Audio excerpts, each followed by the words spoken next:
आज शर्मा जी ने पंडित जी से पूछा, जानते हैं पंडित जी, वो जो नदी पार बड़ा सा होटल बन रहा था ना, कल नदी में समा गया। ऐसा लगा जैसे 2 दिन ये बारिश उसी होटल को डुबोने के लिए हुई थी।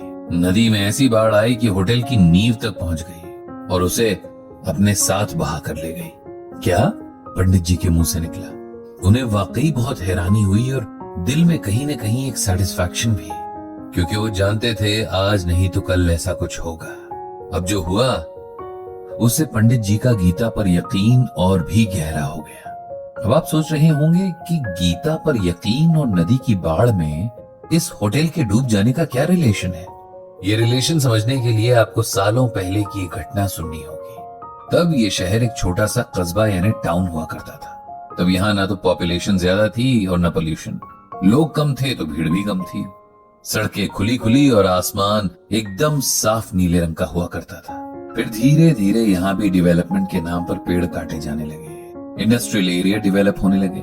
जहाँ खेत हुआ करते थे वहाँ घर बनने लगे और जहाँ तालाब हुआ करते थे वहाँ पार्किंग्स बन गई। इस टाउन में जब ये सब हो रहा था तब पंडित जी की जेनरेशन स्कूल वाली एज में थी। टाउन के बीचों बीच एक नदी हुआ करती थी जो पूरा साल तो लगभग सूखी रहती थी, लेकिन बरसात में जाने कहां से उसमें इतना पानी आ जाता कि लगने लगता पूरे शहर को ही डुबो देगी। ये नदी शहर के 2 हिस्से करती थी। दोनों हिस्सों के बीच जमीन आसमान का फर्क था। एक तरफ ठीक ठाक खाते पीते लोग रहते थे तो दूसरी तरफ गरीबों की बस्तियां थी। दिन भर ये गरीब लोग अमीरों वाले हिस्से में काम करते और शाम होते ही अपने हिस्से की तरफ लौट जाते। गरीबों की बस्तियां अनऑथराइज थी, लेकिन वो लोग सालों से उस जगह पर रह रहे थे। इसीलिए उनमें से कुछ लोग गवर्नमेंट से मांग कर रहे थे कि उनके घरों को ऑथराइज कर दिया जाए, उन्हें लीगल हक दे दिए जाए ताकि उनका और उनके बच्चों का फ्यूचर सिक्योर हो सके। पंडित जी जब स्कूल जा रहे होते तब देखते कि अक्सर शहर में ये लोग रैली निकाल रहे होते, कभी धरने दे रहे होते कि उन्हें उनका हक दिया जाए। धीरे धीरे टाउन भी बड़े शहर में तब्दील हो गया था। भीड़ भाड़ बहुत बढ़ गई थी। शहर को बांटने वाली नदी अब सूख कर नाली बन गई थी और कई सालों से उसमें बरसात में भी पानी नहीं आया था। गरीबों वाली साइड में भी काफी डेवलपमेंट हो रहा था। वहां नए मार्केट्स बन रहे थे, कुछ इंडस्ट्रीज भी आ गई थी। उनकी जमीनों वाला मामला अभी भी वहीं अटका हुआ था। फिर भी इस मामले में एक नया मोड़ आया जब गरीबों को अपने लिए एक मसीहा मिल गया।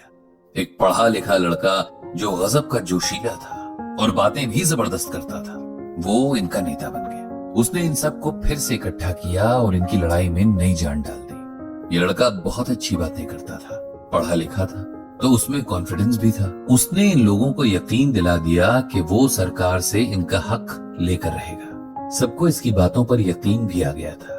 फिर जाने क्या हुआ, कई दिनों बाद सुनने में आया कि उस लड़के ने सबसे धोखा किया और अब तक के जितने भी लीगल पेपर्स थे कहीं गायब कर दिए।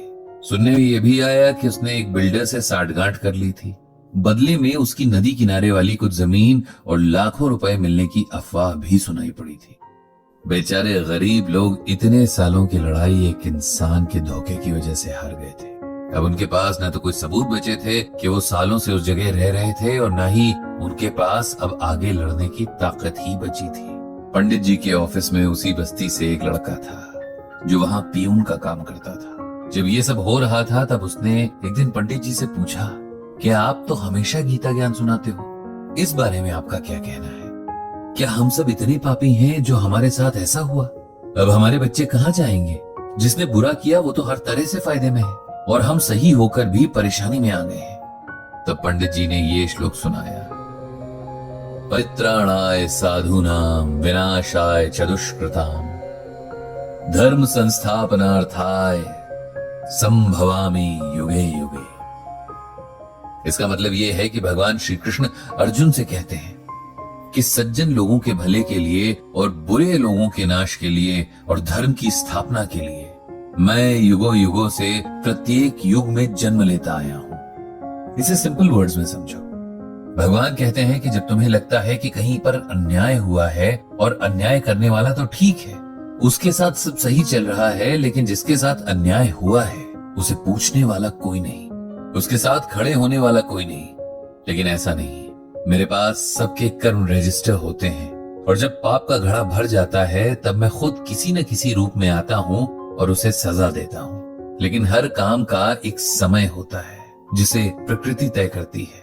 कर्मों के हिसाब से पनिशमेंट तय होती है, किसी की इच्छा से नहीं। कई बार न्याय में देरी होती है और लोगों का भरोसा उठ जाता है, लेकिन हमें अपना भरोसा और पेशेंस बनाए रखना चाहिए, अपना काम करते रहना चाहिए, जुल्म के खिलाफ आवाज उठानी चाहिए और साथ ही ये विश्वास भी रखना चाहिए जब भगवान ने खुद गीता में कहा है कि वे न्याय करने आएंगे तो जरूर आएंगे। इस बात को कई साल बीत चुके हैं। नदी पार के लोगों को आखिर सरकार ने कहीं और जमीनें भी दे दी थी। इस तरह उनका स्ट्रगल जीत गया था, लेकिन न्याय होना अभी भी बाकी था। जिसने इन सब लोगों को धोखा दिया था उसने नदी किनारे एक बहुत बड़ा प्रोजेक्ट तैयार कर लिया था, एक बहुत बड़ा होटल जिसमें तमाम लग्जरीज मौजूद थी। अब पता चला कि कल की बारिश उस होटल को धराशायी कर गई थी। ये होना ही था, क्योंकि नदी तो कभी भी लौट कर आ सकती है। उसकी गोद में घर बनाना कोई समझदारी नहीं, लेकिन जब अक्ल पर पत्थर पड़े हों तब कोई क्या कर सकता है। आज पंडित जी को भगवान श्री कृष्ण की कही इस बात पर बहुत गहरा यकीन हो चला है कि वे हर युग में यानी समय समय पर आते रहेंगे। उनके आने का मतलब जरूरी नहीं कि वे भगवान राम या कृष्ण के रूप में ही आए। वे नेचर के किसी भी फॉर्म में आ सकते हैं, किसी इंसान के रूप में आ सकते हैं, मतलब किसी भी रूप में आ सकते हैं।